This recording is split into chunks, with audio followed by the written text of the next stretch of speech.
Welcome, and thank you for joining us. We are so honored and appreciative to have been chosen to present at this very important and informative conference. My name is Ina Cord. I have been a member of National Council of Jewish Women since 1964, and I have had the honor of being past president from 2013 to 2017. And I am now, since 2018, have had the privilege of being the chair of the Human Trafficking Committee of our organization. My name is Eva Karpati, and I've had the privilege of being president of this organization for 4 years, from 2017 to 2021. I presently hold the board position of immediate past president, and I've been on the Human Trafficking Awareness Committee since 2015. The power of community groups in educating and raising awareness about human sex trafficking. The focus of our presentation today will be to provide you with insight into what can be accomplished by volunteers through commitment, dedication, and tenacity. Our presentation provides an overview of the many activities to date that we have organized and participated in to achieve our goals. We began this process as an attempt to raise awareness, and over the past 10 years have used advocacy, programming, and community outreach to educate hundreds, if not thousands, in our community about the perils of human sex trafficking. As volunteers, we wish to demonstrate that we all have the power to make a difference and affect change. So we will begin now. National Council of Jewish Women of Canada, Toronto, was established in 1897 and was the first women's Jewish organization in Canada. Today, there are sections across the country, with the largest being in Toronto. Since its establishment, NCJWCToronto has been responsible for initiating numerous projects that have changed the landscape of the social service sector here in Toronto. NCJWCToronto has been a catalyst for change, as well as a powerful pioneering force on behalf of women, children, youth, the elderly, people with disabilities, new Canadians, and the disadvantaged. Over the decades, many of the programs that we initiated were taken over by municipal or provincial levels of government or community service agencies. Programs such as Creative Living was formed in 1963, providing programs for seniors, which was taken over by the Battelle Center. Head Start was created in 1965, spearheading the beginning of junior kindergarten in the province of Ontario. Block Parents was created in 1968, designed to protect children playing on the streets. And yes, in those years, children did play on the streets. Kids on the Block, created in 1984, is a puppet show displaying disabilities and differences in cultures, ethnicities, and religions, designed to teach tolerance and understanding to school-aged children. And it is now called Teaching Awareness Through Puppetry. Our signature project is the Passover Food Drive, originating in 1982, providing Passover food to the impoverished in our community. In 2002, the project expanded to those living away from home, the incarcerated, and to seniors of the community. And we still maintain this program. And over the last few years, we have delivered 2,000 to 2,300 boxes. And so I could go on and on about our projects, but that's really not what we're here for. And I'll take a moment to read our mission statement, which is National Council of Jewish Women of Canada, Toronto, is a nonprofit organization committed to enhancing the lives of individuals within our own community and in the broader multicultural community through education, service, and social action. It all began here. In 2012, at the annual conference in Toronto of the International Council of Jewish Women, Tamaya Nagy, a survivor of human sex trafficking, shared her story of victimization and her subsequent social action in order to shed light on this important issue. And we, the women who were sitting in the audience, were shocked to hear her horrific story. Our awareness that human sex trafficking, which was previously recognized as an international issue, had now become a very real and domestic issue. And this prompted us to action. Our commitment became education and raising awareness of the existence of human trafficking in our communities. Our first demonstration of commitment was to form a human trafficking awareness committee. It was comprised of board members, of general members of NCJWC Toronto, and also members at large of the community, people who were drawn to this important issue and wanted to take action.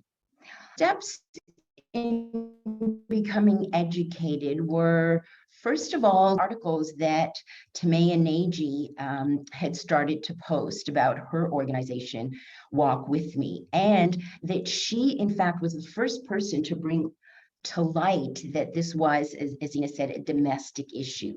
And she lobbied provincial and municipal governments to act on this. So she was a great resource for us on how, as a community, we can act on this and cause a change. She, in 2018, by the way, published a book called Out of the Shadows, which, again, I highly recommend for all of you.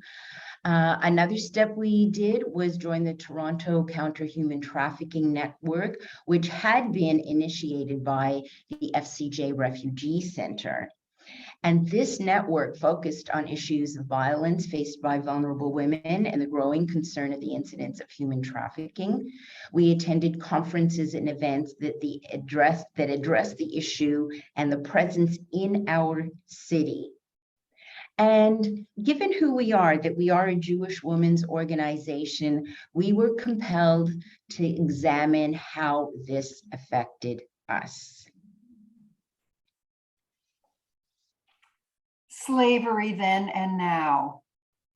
The Passover holiday marks the exodus of the Jewish people from Egypt, their journey out of slavery and into a future of freedom. NCJWC Toronto viewed this aspect of our history as a strong tool of relevancy.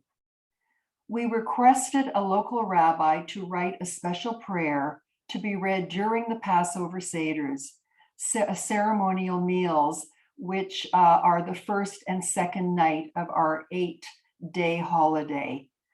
And this was distributed to hundreds of members of our community. And Eva, could you please read the prayer? Yeah, sure, and you can read along with me, everyone. Prayer for Passover. Thousands of years later, many of our brothers and sisters are still slaves in many countries in the world. Thousands of years later, women and men are sold as a commodity. We name it human trafficking. Women and men, young and old, are sold for sexual exploitation, forced labor, forced marriage, organ trafficking. Young children are forcibly enlisted in war-torn countries. About 27 million people worldwide are enslaved, including in Canada.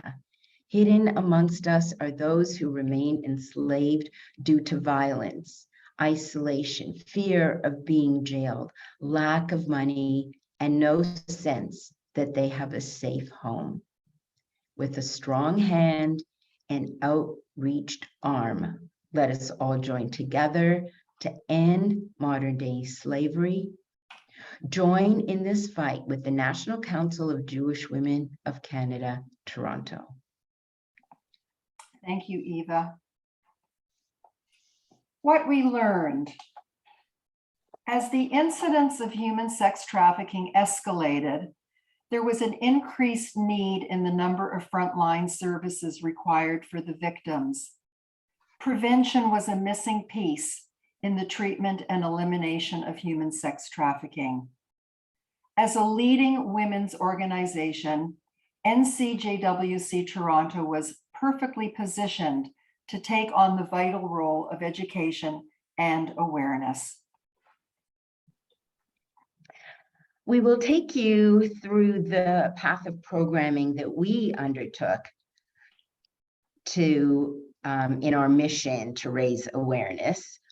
We started in 2014 with a screening of The Whistleblower, which, even though it was about sex trafficking ring in Europe, it was about discovering and dismantling this, and it certainly started the conversation. And I just want to add in parentheses that The Whistleblower was premiered here in Toronto at our Toronto International Film Festival in 2010. But at this session that we had in 2014, we also had a social worker from a social service agency answering questions, and again, reinforcing that this was domestic and that human sex trafficking existed in Toronto. Our second lecture was held in 2015, and it was by journalist and author Victor Malarick. In his book, The Johns, Sex for Sale and the Men Who Buy It. This program focused on the male role in procuring women for sexual exploitation. Present at this event were 3 police officers who spoke of the need to educate school children in a high-risk neighborhood. Present at this event were many parents, and so a very spirited Q&A took place. 120 people were in attendance, and this confirmed for us that we needed further programming. As our work progressed, we became aware that the city really had not stepped up in any significant way. So we took a bold action and we initiated the procurement of official recognition. And I'd like to share with you what we produced. This is an official proclamation from the mayor. We're very proud of this. And I will take a moment and read it out to you because it's really profound. And again, a significant step in our path of programming and advocacy. Proclamation, Human Trafficking Awareness Day, May 10th, 2017.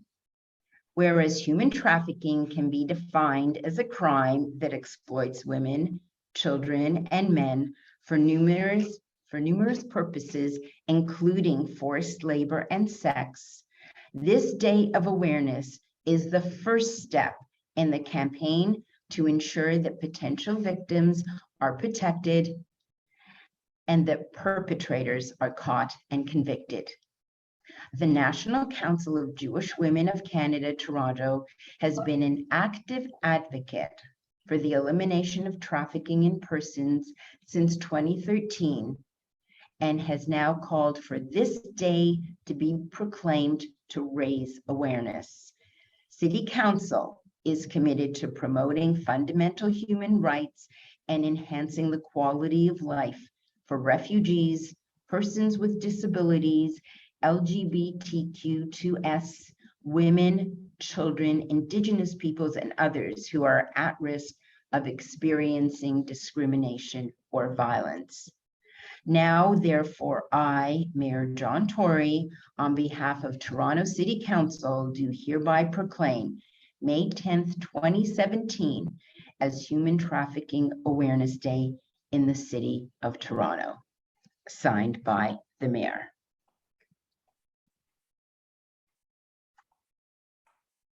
Our first annual Human Trafficking Awareness Day in 2017 was held at the Toronto City Hall in the open space outside called Nathan Phillips Square.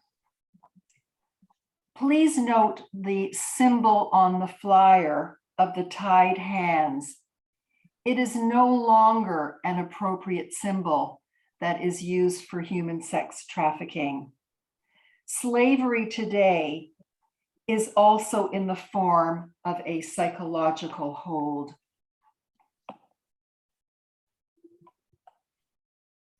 So as the pictures show, John Tory was there to give his opening remarks for our event.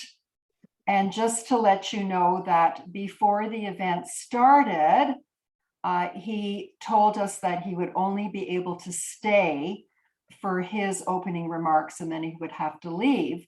Well, he sat down on the dais and stayed for the whole program. And we were very, very delighted that he did that.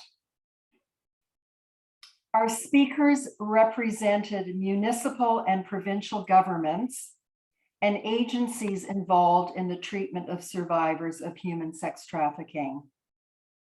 And as you can see, members of our organization were on the streets with placards, delivering important messages and bringing people in to view our presentation. Our partner organizations set up booths with information and handouts.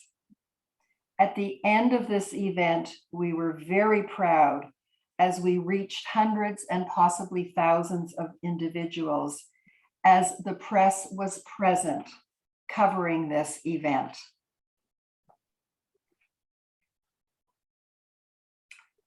Our second annual Human Trafficking Awareness Day was commemorated by setting up an information table in the busy corridor of the Metro Hall, which is another building in downtown Toronto related to municipal affairs. We made significant contacts and connections and felt that this was a worthwhile day.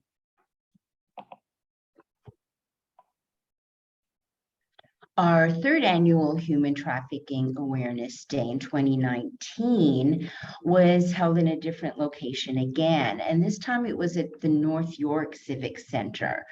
Again, a municipal building, a hub of activity, and this time we felt maybe we're going to capture a different demographic, being that it was in the north part of the city. I'd like to draw your attention to the logo at the top of this flyer, Open Your Eyes. This was the first time that we presented this, as this was our new logo, new branding, and our committee felt that this perfectly captured our mission and what we were about. And you will have noticed perhaps on the previous slides and for the preceding slides rather, that we have it at the bottom of each page. So we are very proud of that. At this event, we did have on the panel, we had a survivor. We had someone who was a major lobby and advocate for action on human trafficking elimination. We had a social service agency director, frontline person on the panel, and we also had a police constable from the Toronto Police Services. And this was, again, very deliberate to show that we need a multi-pronged approach in order to tackle and start to make a dent in the elimination of human trafficking. What was also truly remarkable, about this event was our media coverage. Ina, as you see here, along with one of our speakers, Renelle Bruder, were interviewed by CBC, the Canadian Broadcasting Company, which is our famous platform. So they were interviewed on TV and on radio. So the reach went national about this event. So what this spoke to was not only that our event was wonderful, but also that there started to be a growing awareness about this issue. So it spoke to those two things, and we were really proud to have been part of initiating that. Also present at this event were our fellow partners and people that we networked with to show the resources available. So this spoke again to the collaboration within our city of all those dealing with human trafficking, from, again, social services, resources, to hands-on agencies.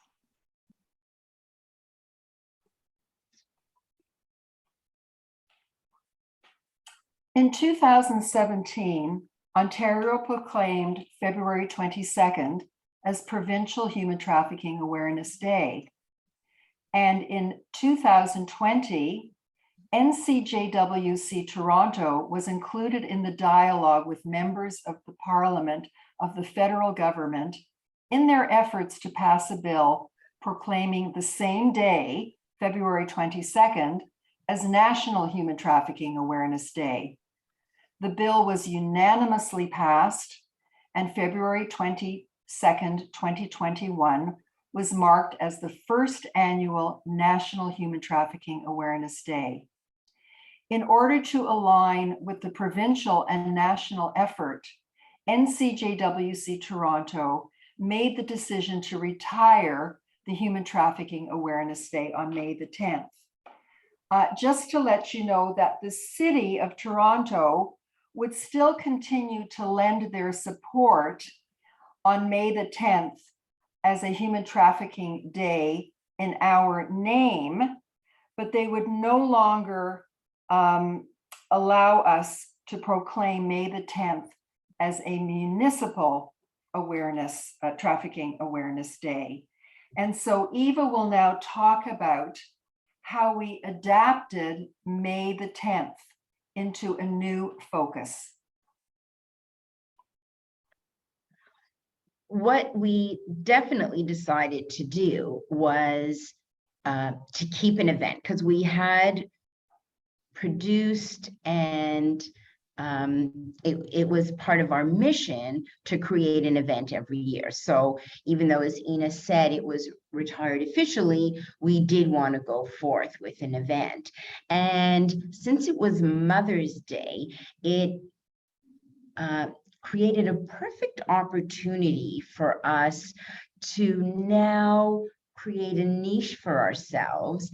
And along with Mother's Day and along with being a women's organization, we thought it was a perfect opportunity to focus on the mother-daughter relationship, given that communication would be a vital tool to help eliminate victimization of our young women and young girls. And in our networking, we had the good fortune of meeting this amazing mother and daughter team. And Linda and Samantha had in fact encountered human trafficking firsthand, because Linda, the daughter herself, was trafficked while living at home. Linda and Samantha were very willing to be part of our event for this May 10th, Mother's Day. And once we had established that, things were going to go smoothly. But then the world changed. Lockdown. And as all of you have experienced, we now had to rethink how to deliver a message not in person, how to go into the virtual world. So I am proud to say that with a huge learning curve, we actually on Sunday, May 10th, 2020, Mother's Day, presented a live dialogue between Linda and Samantha, daughter and mother, on Instagram. And the silver lining there was, as many of you probably have experienced, is that we were able to engage with a younger audience who already knew this platform. It was, again, an opening to a new world for us, and we embraced it. What we did that whole week prior to that event was we also posted positive messages about healthy relationships. And if you want to show some of those that we put up, for example, and we use this on all of our platforms, so Instagram, Facebook, Twitter. One of them on the upper corner: the greatest gifts you can give your children are the roots of responsibility and the wings of independence. Or the more you're loving and understanding, the more your kids will sing. So we did open us up to a whole new venue area for delivering this important message. Our reach was expanded, and that's our goal. Thanks, Eva. Much of the focus of education and awareness had been geared to children, which of course is absolutely necessary. We, however, started paying attention to the messages that were being delivered at the many conferences that we attended. And the messages were: parents need to know the dangers that lurk for their children.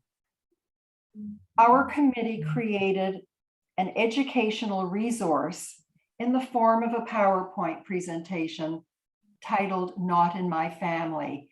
And this is the title page of our presentation. It provides important information for parents, grandparents, caregivers, and adult children. It includes statistics, myths, changes to look for in children's behavior, a special section devoted to the do's and don'ts of social media, and a list of services and resources to provide help to parents if they suspect their children have been victimized.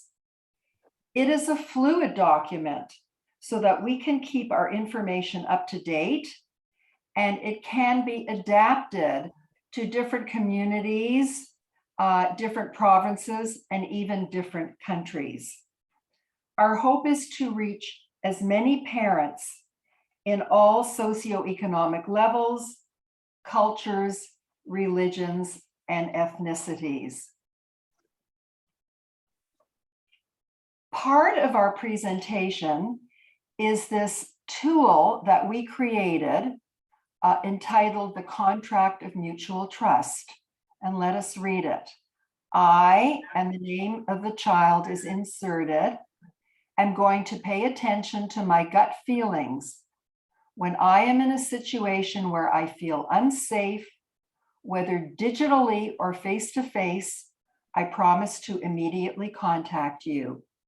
And then I, the parent, the guardian, the trusted adult, promise to do whatever is necessary to ensure your safety, no matter what and without judgment, including to pick you up. This document is not only useful for the possibility of prevention of human sex trafficking, but also for other dangerous circumstances children might face. Not in My Family has been shown to many groups, including synagogues, parent groups, women's organizations, and events that we have hosted for the general public. If you are interested in seeing this PowerPoint presentation, you can contact me with the contact information that will be provided on the last page of this presentation. I will be happy to connect with you.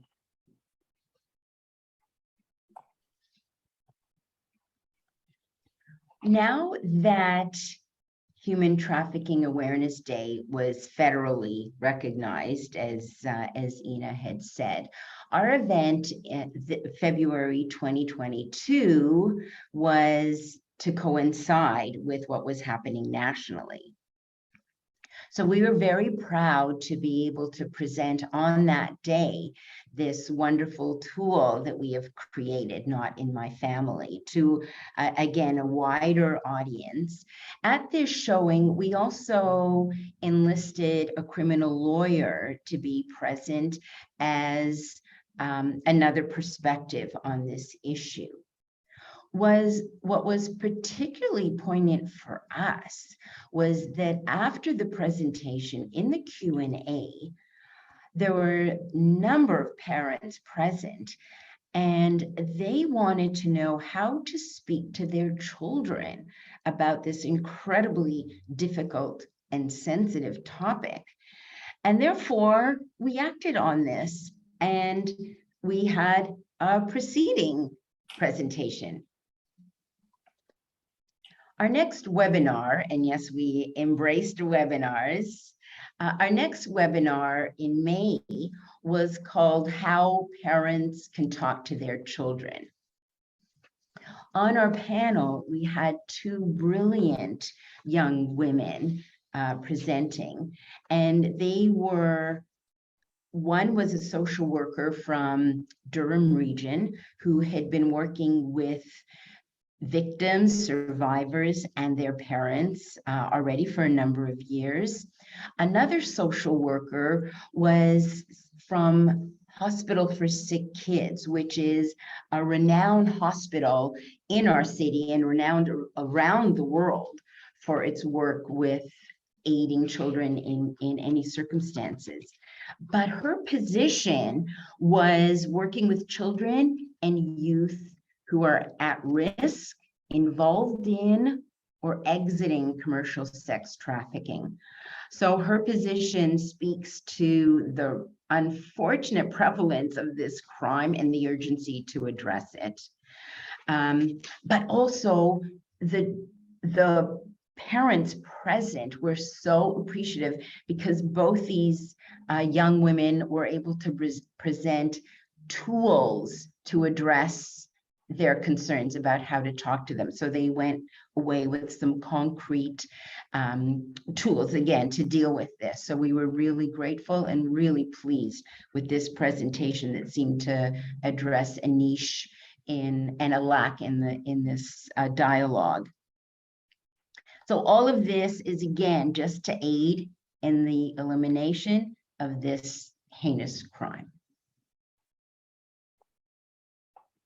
What do we see in our future? We will continue to promote awareness.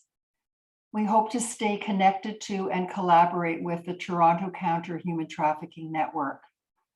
We want to develop ongoing creative programs to reach parents who may be resistant to face this issue. And we look forward to creating partnerships with other relevant organizations, including faith-based organizations.